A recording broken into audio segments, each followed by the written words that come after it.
Bonjour, merci François pour l'introduction. Bonjour à tous. Merci de votre participation à cette journée.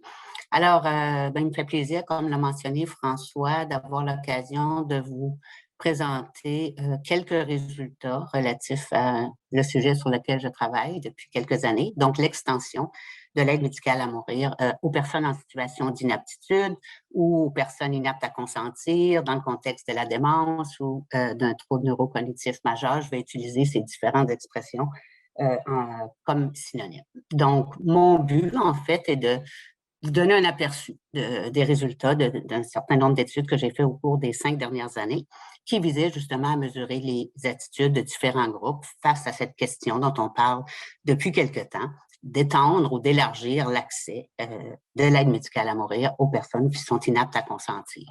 En fait, c'est des études de normes sociales, donc de déterminer où se situe la société par rapport à cette question, qui est un des éléments qui pourrait être pris en compte dans les décisions éventuelles d'élargir ou non, et non l'unique élément à prendre en compte. Comme on a un auditoire international, j'ai pensé peut-être résumer très brièvement les lois au Québec et au Canada, ne sachant pas ce que vous en savez. Donc, brièvement, vous savez peut-être que la loi est entrée en vigueur à la fin de 2015 au Québec.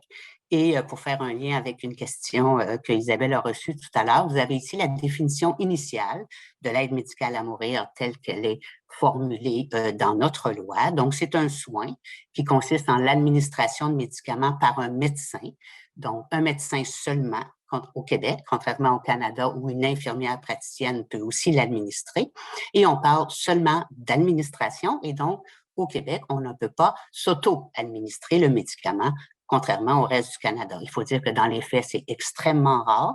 C'est surtout les médecins qui administrent et non les infirmières, et très peu le prennent d'eux-mêmes.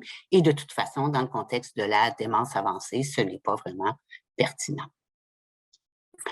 Si je vais initialement le recevoir, donc tel que formulé dans la loi initiale au Québec, on parle de personnes majeures, aptes à consentir et en fin de vie, comme on l'a vu dans la définition il y a un instant, qui est atteinte d'une maladie grave, déclin avancé des capacités et qui présente des souffrances que la personne n'arrive pas ou que l'équipe n'arrive pas à soulager à la satisfaction du patient. La loi précise que on ne peut pas obtenir l'aide médicale à mourir de façon anticipée. Donc, c'est l'article 51 de la loi.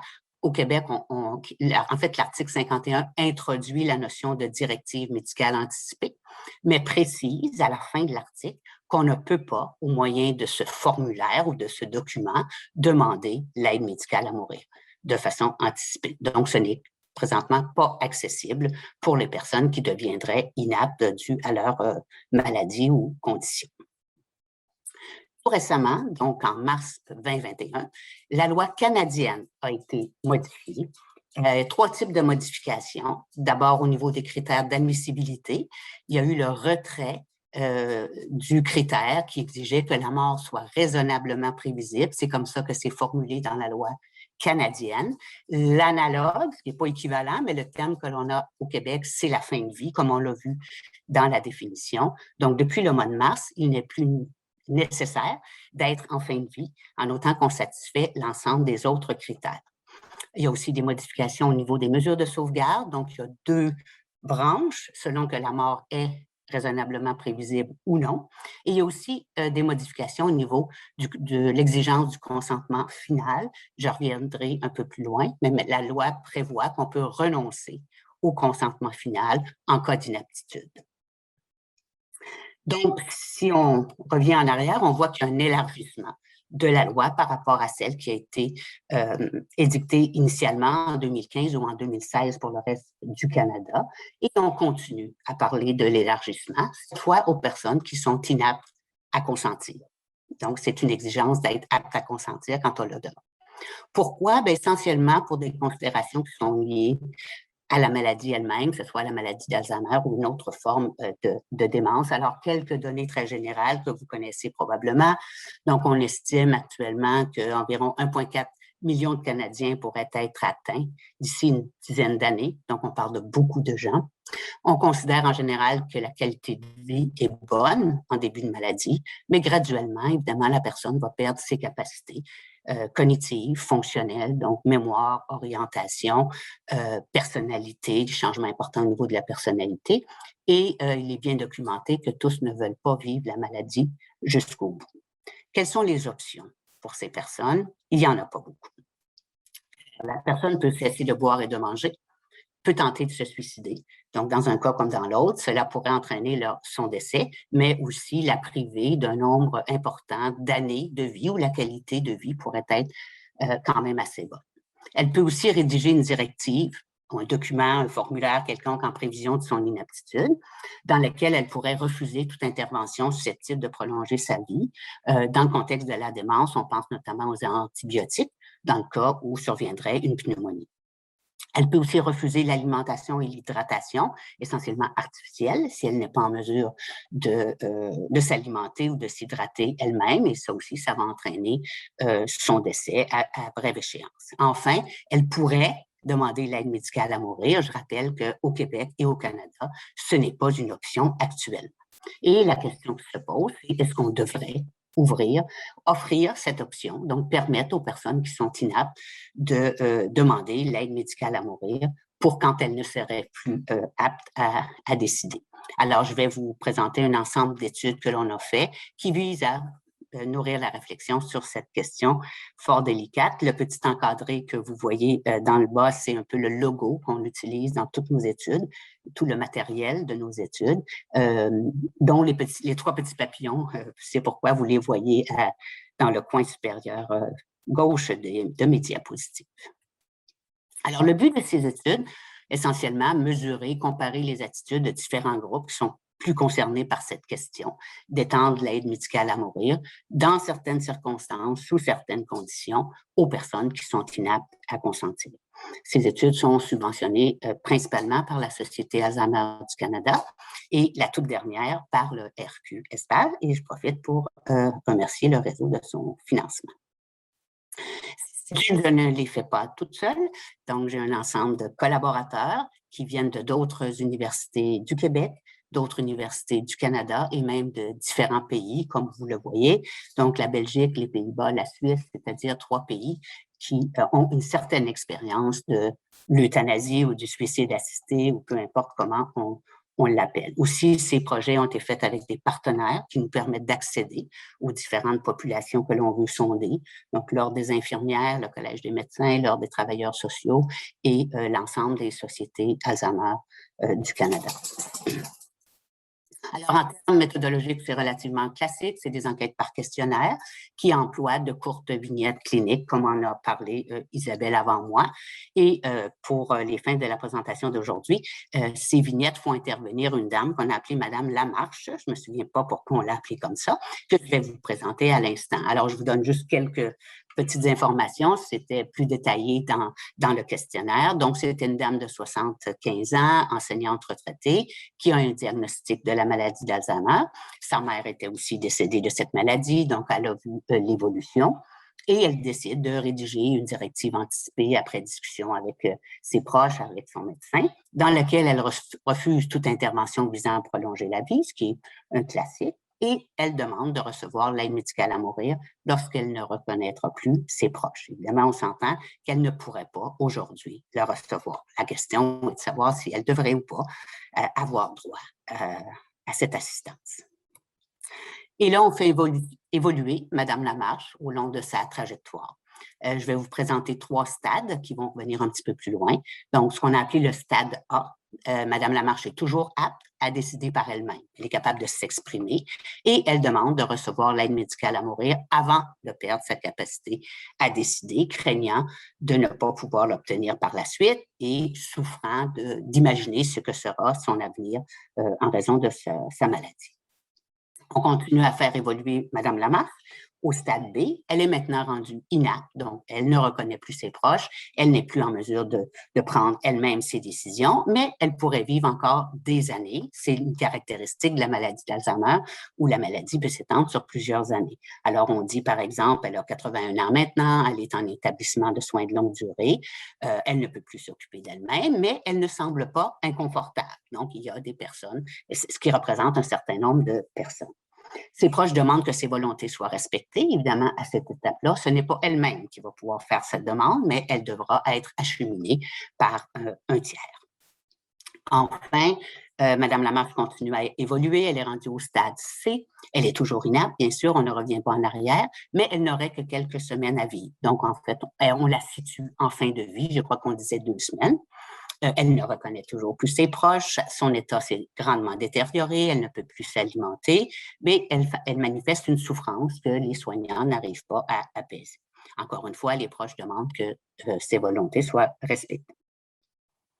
Alors, les groupes que nous avons sondés, vous les voyez ici, des groupes qui nous semblent plus directement concernés, donc des aînés, c'est-à-dire personnes de 65 ans et plus, précisément, des proches aidants qui seraient souvent les personnes qui auraient à amener la demande auprès du corps médical et des professionnels de la santé qui sont plus directement impliqués, donc des infirmières, des travailleurs sociaux et des médecins. Dans le cas de tous ces groupes ont été sondés au Québec, sauf les proches aidants où on a reproduit notre étude dans le reste du Canada. Alors, les questions qu'on a posées, ou quelques-unes d'entre elles, donc l'acceptabilité de l'aide médicale à mourir aux différents stades. Vous avez ici une autre façon de représenter l'évolution de Mme Lamarche. Donc, à gauche, vous avez son diagnostic et le temps qui va s'écouler. Et au bout, si on ne fait rien, bien, elle va finalement décéder. Vous avez, un moment donné, le long de cette trajectoire, elle va perdre l'aptitude à prendre ses propres décisions. Alors, vous voyez les 3 stades qui sont reproduits. Au stade A, donc avant la perte d'aptitude, peut-être après quelques années d'avoir vécu et de sentir qu'elle commence à perdre ses capacités. Donc, la personne est toujours apte à prendre elle-même ses décisions. Au stade B, elle est rendue inapte, donc on est post-perte d'aptitude, mais elle pourra avoir encore plusieurs années à vivre, comme vous le voyez sur la figure. Enfin, au stade C, elle est toujours inapte, mais on est rendu en fin de vie. Au stade C, j'en parlerai pas beaucoup, mais on a aussi demandé les attitudes par rapport à d'autres options de soins de fin de vie, sédation palliative continue ou profonde, comme le nommait l'intervenant précédent, les antibiotiques, notamment dans le cas d'une pneumonie, qui est une autre façon de pouvoir partir plus tôt. J'en parlerai pas beaucoup, mais je vais en dire un petit mot. Et pour faire le lien avec la conférence d'Isabelle tout à l'heure, on n'utilise jamais dans nos questionnaires les termes sédation palliative continue ou euthanasie ou aide médicale à mourir. On fait plutôt une description parce qu'entre autres, sédation palliative continue, il y aurait bien de nos répondants qui ne sauraient pas ce que ça veut dire. Alors, l'acceptabilité, donc d'étendre la loi à cette population particulièrement vulnérable, et aussi l'intention du répondant de demander lui-même l'aide médicale à mourir s'il avait un diagnostic de maladie d'Alzheimer, par exemple, ou l'intention de demander à un médecin d'acquiescer à cette demande qui aurait été faite par un proche qui maintenant serait inapte. Évidemment, c'est 3 questions différentes. On peut être favorable à la loi, que certaines personnes aient le droit de l'obtenir sans vouloir le demander pour soi-même ou être capable même de le demander pour un proche. C'est vraiment des perspectives différentes. Alors, on a parti de quelques résultats quantitatifs. J'ai commencé par cette diapo pour faire le lien avec la présentation précédente. On a demandé, en fait, à nos 3 groupes de professionnels de la santé leur exposition à des demandes d'aide médicale à mourir, exposition utilisée ici dans le sens épidémiologique du terme, donc ce que nos collègues ont appelé tout à l'heure le souhait de mourir. Donc, des gens, il ne s'agit pas d'une demande formelle sur un formulaire et tout. De toute façon, ça n'existait pas comme ça n'existait même pas au moment de faire l'enquête. Donc, on demandait dans les 12 derniers mois, avez-vous reçu des demandes soit de médecins, soit de familles pour les aider à mourir à cause de leur souffrance. Et vous voyez que plus d'un répondant sur 2 a dit oui, on est fréquemment exposé à ce type de demande. Donc, c'est quand même quelque chose de très courant et évidemment, nos intervenants n'interviennent pas uniquement dans les unités de soins palliatifs, mais dans l'ensemble des composantes du réseau de la santé. Alors, l'acceptabilité donc de l'aide médicale à mourir pour Madame Lamarche, vous allez revoir les 3 stades qui vont revenir. Donc, je vous rappelle, le stade A, la personne est toujours apte à décider d'elle-même. Vous voyez dans le bas de ma diapositive, j'espère, les différents groupes que l'on a sondés et vous voyez des trous, simplement parce que ces études n'ont pas été faites toutes en même temps, mais de façon consécutive. Et dans nos premières études, on était loin d'enlever le critère de fin de vie et donc on n'a même pas posé la question. Par contre, dans les études plus récentes, donc les 2 dernières que nous avons faites chez les proches aidants du reste du Canada, chez les travailleurs sociaux, la loi n'avait pas été modifiée, mais on sentait qu'elle serait modifiée. Donc, on a posé la question. Et vous voyez que l'acceptabilité n'est pas très élevée. En fait, chez les proches aidants canadiens, environ 60 étaient à l'aise avec l'idée que la personne l'obtienne à ce moment-là, dans sa trajectoire. Beaucoup plus d'hésitation de la part des travailleurs sociaux. On passe au stade B. Donc, je vous rappelle, la personne est maintenant inapte, mais elle pourrait avoir encore plusieurs années à vivre et elle ne semble pas en détresse. Les proches demandent que sa volonté soit respectée. Vous voyez quand même un appui considérable à ce que la personne puisse recevoir à ce stade l'aide médicale à mourir, donc autour de 60-75 % dans bien des groupes, un peu moindre chez les infirmières, un peu moindre davantage chez les médecins, mais il y a quand même 45 % des médecins qui ont dit qu'ils étaient favorables.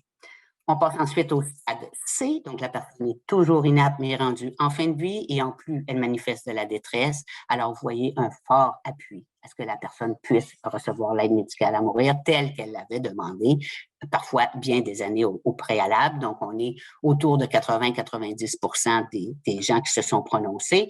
Même chez les médecins, bien sûr, c'est moindre, comme on s'y attendait, mais il y a quand même 70 % des médecins qui se sont dit favorables à cette option.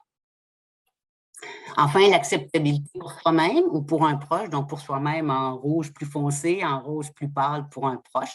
Vous voyez que globalement, c'est plus faible, c'est normal, on peut être ouvert à la loi, mais pas prêt à le faire pour soi-même. Donc, on est quand même autour de 70 %. Toujours un peu plus faible quand il s'agit d'apporter une demande d'un proche. Il y a là une marche supplémentaire à franchir qui peut être difficile. Et même chez les médecins, donc on a, je pense, de mémoire, 55 % des médecins qui étaient qui se disait, oui, si j'ai un diagnostic de maladie d'Alzheimer, par exemple, je vais remplir le formulaire si jamais il existe, et même qui était prêt à apporter le formulaire à un autre médecin un formulaire qui aurait été remplacé par un proche. Donc, globalement, on sent un certain appui. J'ai mentionné que j'allais dire juste un petit mot sur la sédation palliative continue. Donc ici, je compare l'aide médicale à mourir comme préférence avec la sédation palliative continue dans différents groupes. Au stade C, bien sûr, seulement, puisque c'est à ce moment-là qu'il est pertinent de considérer la sédation palliative continue. Et vous voyez que dans tous les groupes, l'aide médicale à mourir est préférée à la sédation palliative continue. Même chez les médecins, en fait, chez les médecins, il n'y a pas de différence entre les deux. Néanmoins, on aurait pu s'attendre que chez les médecins, ils soient plus confortables avec la sédation palliative continue, mais ce n'est pas le cas. Alors, globalement, ma lecture de ces résultats, vous en ferez peut-être une autre lecture, mais c'est qu'il y a un appui considérable, en fait, à l'extension de l'aide médicale à mourir pour les personnes inaptes, qui est bien sûr moindre chez les infirmières, surtout chez les médecins.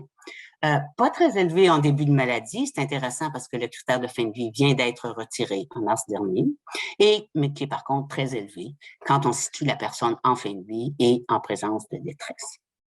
Malgré cet appui considérable, il y a quand même des préoccupations qui ont été exprimées et pour la seconde partie de mon intervention, c'est de ça que je voulais vous parler un peu.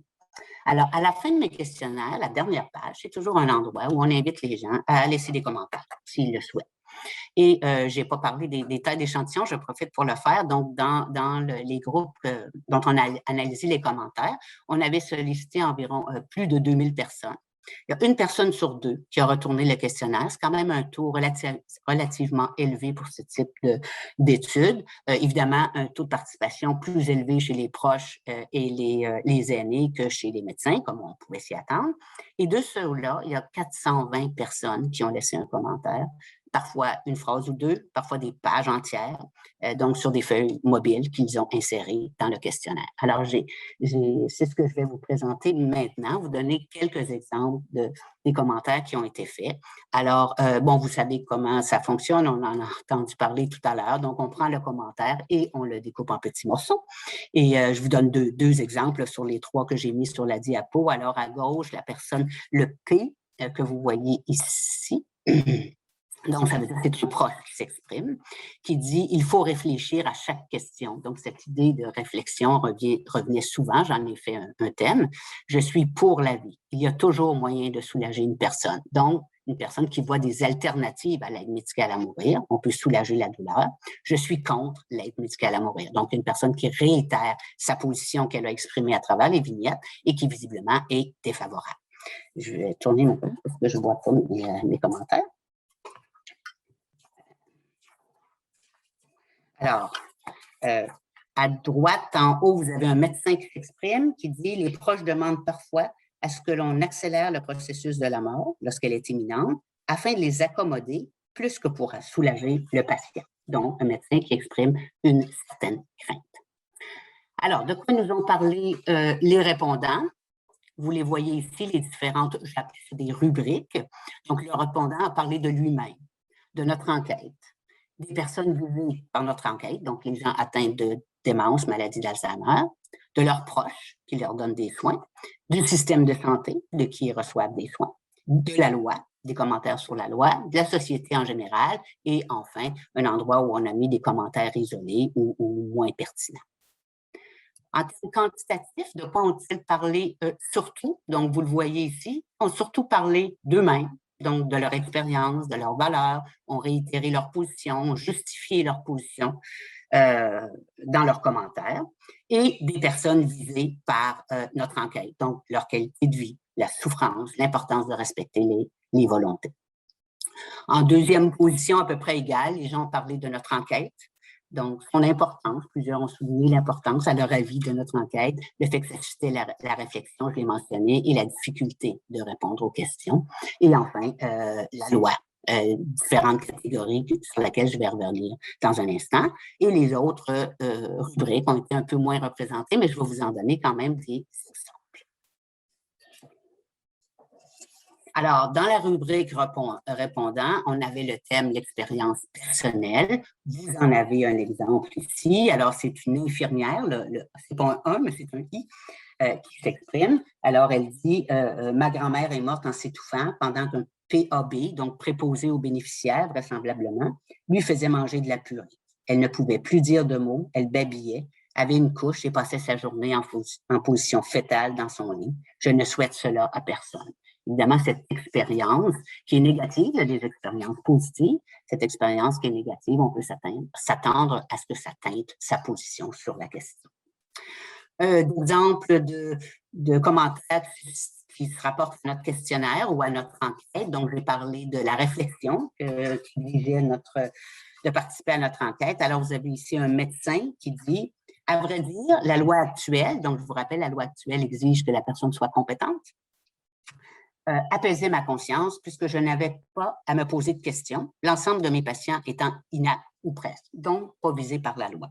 Votre étude, vos questions m'ont bêtement aidé à réfléchir. Ces questions sont drôlement bien choisies et collent à notre réalité de clinicien en gériatrie. Elles nous forcent à nous questionner sur nos valeurs et l'origine de leur fondement. » Plusieurs ont fait ce type de commentaires.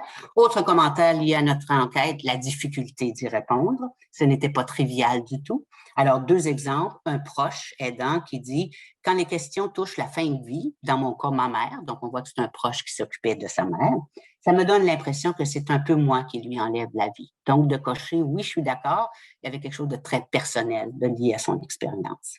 Ou un autre proche qui dit « J'ai été profondément troublé à la lecture de votre questionnaire. Beaucoup de tristesse. Je suis déchiré entre la raison et la culpabilité judéo-chrétienne. » Commentaire par rapport à la population visée, donc les gens atteints de démence ou qui deviendront inaptes.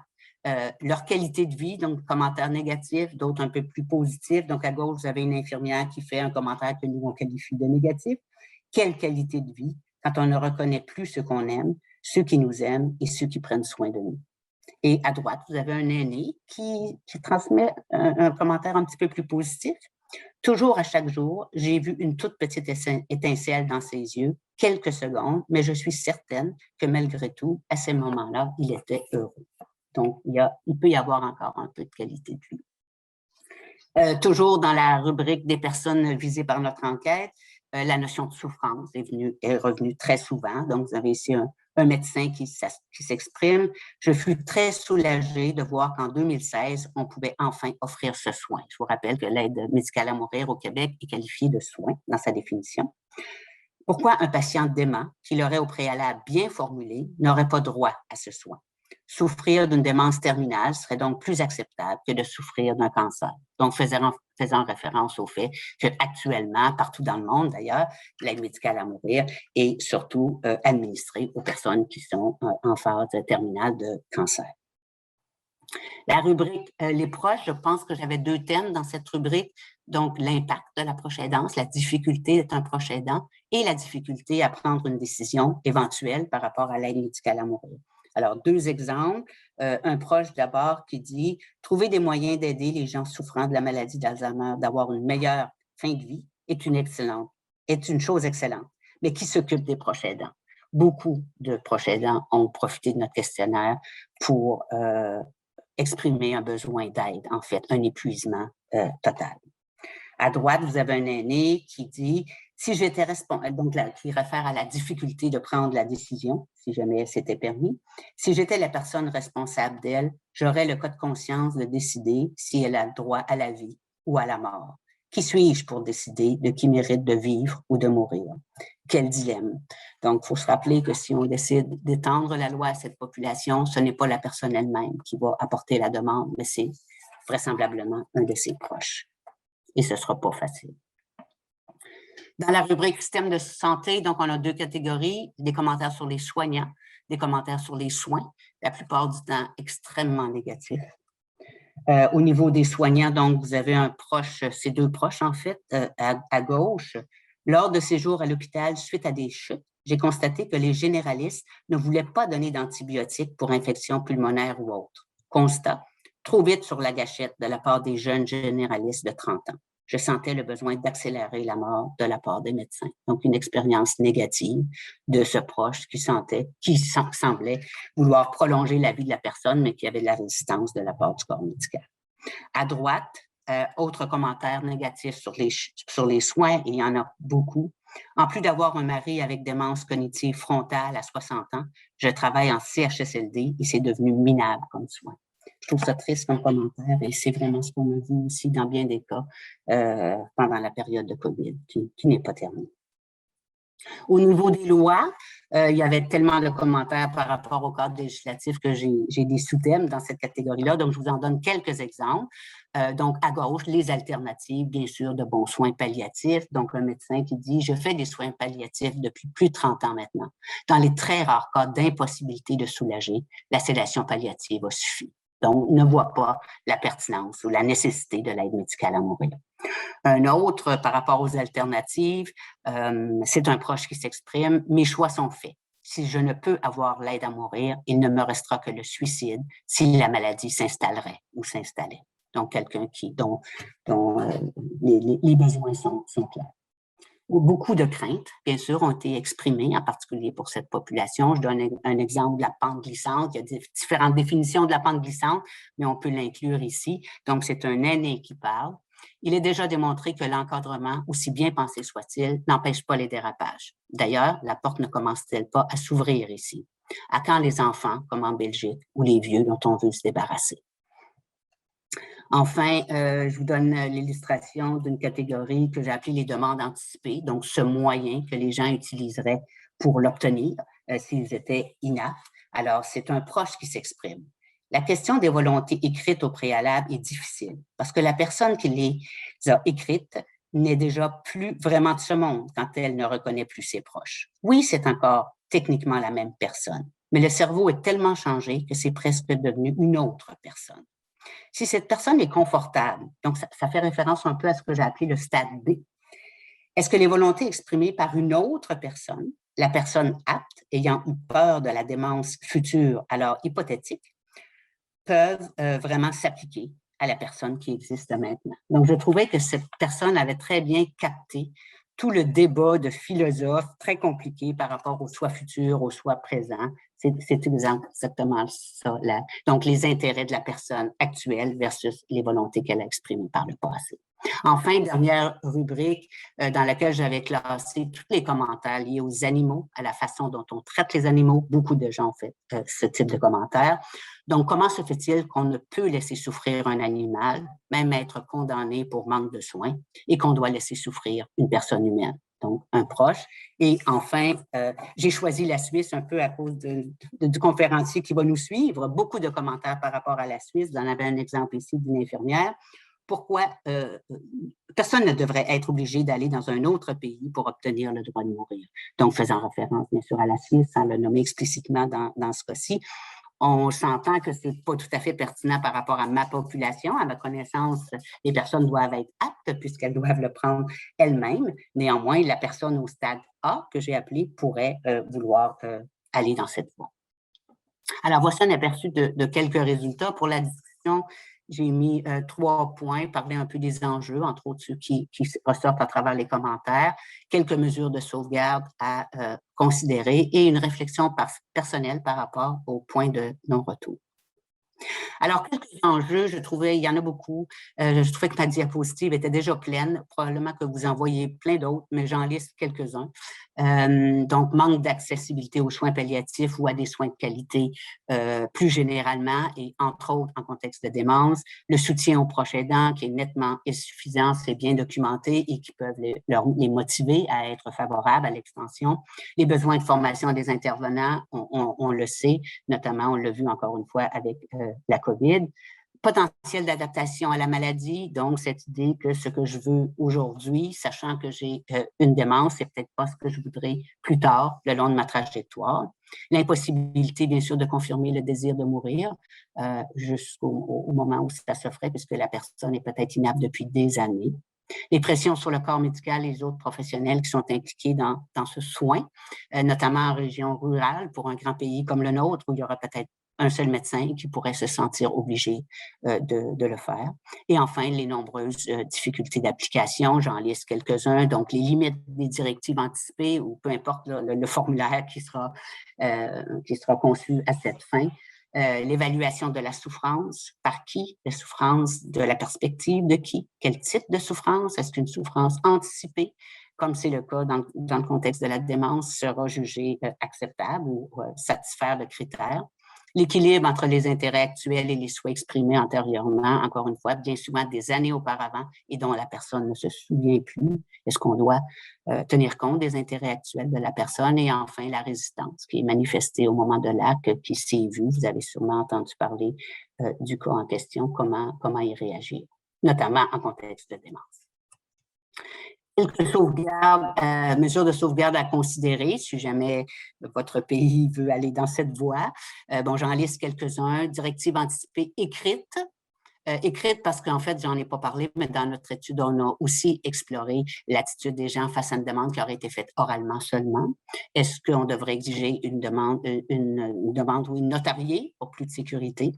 Est-ce qu'on devrait accompagner les gens dans la rédaction d'une telle demande compte tenu des enjeux, des difficultés, de la méconnaissance des différentes options qui existent actuellement au Québec? Les directives médicales anticipées, c'est un formulaire, on coche une de 5, 6 cases et on le fait tout seul, on l'envoie au ministère. Donc, on espère que ça ne sera pas l'option qui serait choisie éventuellement.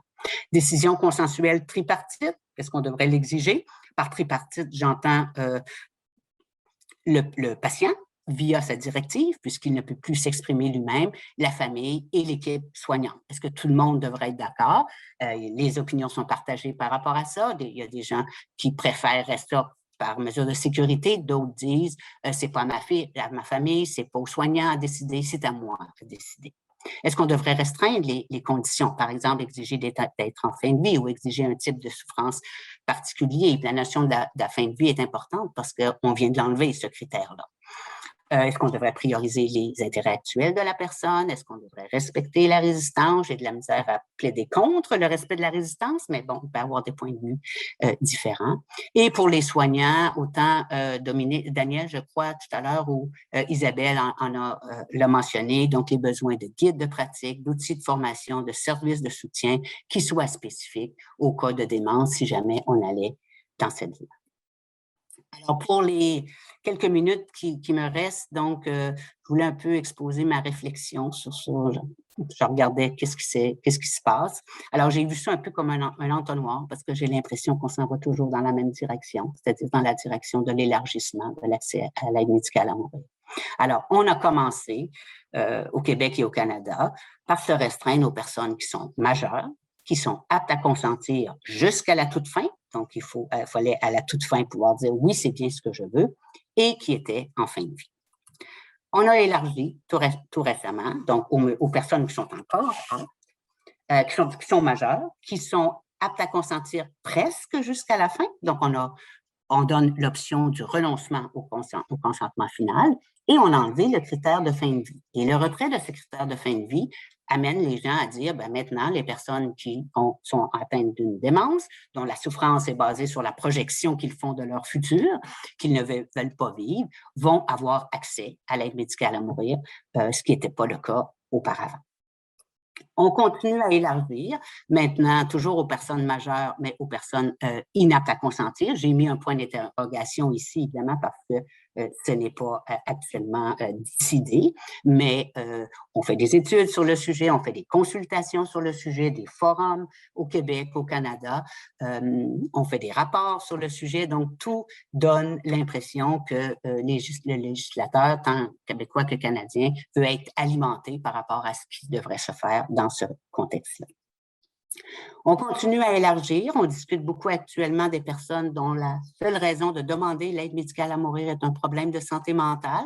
Pour votre information, pour ceux qui ne le sauraient pas, la nouvelle loi donc, qui est entrée en mars dernier exclut nommément les personnes dont la seule raison de demander l'aide médicale à mourir est un problème de santé mentale, mais ils auront accès en 2023. Et entre-temps, encore une fois, des comités d'experts, des consultations, des forums pour décider comment faire ça. Et ça inquiète certaines personnes. Donc, vous avez un exemple ici, je crois que c'est un psychiatre qui dit, bon, l'aide médicale à mourir élargie aux maladies mentales enfreint les règles qui protègent les personnes vulnérables. Donc, cette personne exprime une crainte face à l'idée que l'on étend aux personnes qui le demandent sur la base d'un problème de santé mentale pour tous les enjeux que ça comporte.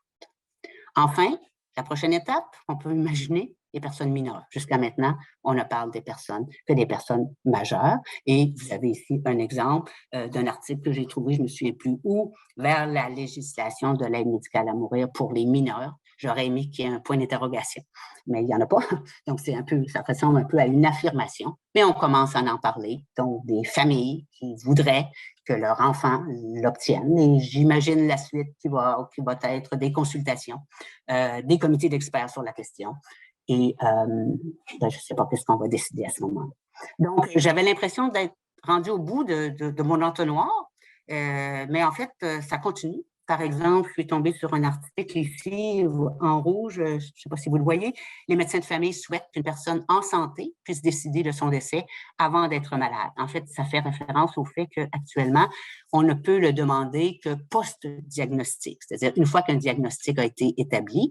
C'était une recommandation du comité d'experts du Québec. Il recommandait qu'on puisse le faire seulement après le diagnostic. Vous avez ici des médecins qui disent pourquoi attendre le diagnostic, pourquoi je ne pourrais pas le faire moi-même. Et personnellement, je n'ai jamais très bien saisi la pertinence de la recommandation du comité d'experts par rapport à cet aspect-là. Donc, je pourrais rajouter ici un autre morceau à mon entonnoir parce qu'on s'en va toujours dans la même direction. Et je pense que c'est ma dernière diapo. En fait, à la toute fin, quand j'ai préparé mes diapositives la semaine dernière, j'ai rajouté un point d'interrogation. Parce que j'avais vraiment cette impression qu'on s'en va toujours dans la même direction, on ne peut pas retourner en arrière. J'imagine mal qu'on va un jour enlever le critère de pas besoin d'être en fin de vie, par exemple. J'ai de la peine à l'imaginer. Mais je me suis mis à penser à ce qui se passe aux États-Unis par rapport à l'avortement, au Texas, en fait, où une loi a interdit l'avortement. Et si on m'avait demandé il y a quelques semaines, il y a quelques mois, évidemment, j'aurais répondu, bien, le droit des femmes à l'avortement, bien sûr, c'est un droit acquis et personne ne va y toucher. Mais bon, finalement, on voit que ce n'est pas nécessairement le cas. Alors, voici ma réflexion sur où on s'en va, d'où on est parti. Et j'ai mis à la toute fin quelques références. Les deux premières, en fait, renvoient aux lois, donc la loi du Québec, la loi du Canada, si jamais ça vous intéresse d'en lire un peu plus. Et vous avez un ensemble d'articles qu'on a publiés récemment qui complètent un peu ce que j'ai présenté. Donc, vous avez celui sur les commentaires. Il y a beaucoup plus de commentaires dans mon article que ce que je vais présenter aujourd'hui. Et le tout dernier, c'est celui sur les antibiotiques. C'est intéressant, la réaction, la comparaison des gens. Ne pas prendre d'antibiotiques en cas de pneumonie comme façon d'accélérer son décès versus l'aide médicale à mourir. Bon, je vous invite à aller le voir si jamais ça vous intéresse.